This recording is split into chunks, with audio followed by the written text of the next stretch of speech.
Varbūt kāds domāja, ka es esmu pret vakcināciju. Nē, esmu vispasaules vakcinācijas atbalstītājs.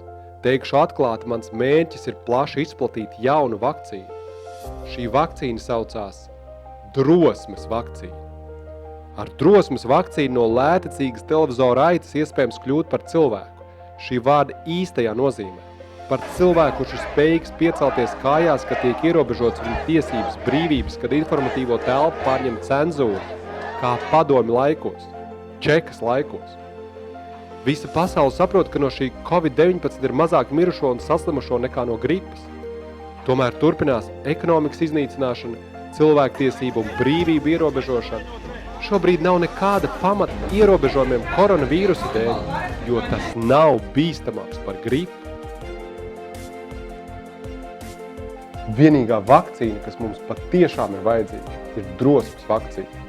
Izplata šo ziņu, lai mēs par savu brīvību varētu piecelties kājās kopā. Mainām pasauli.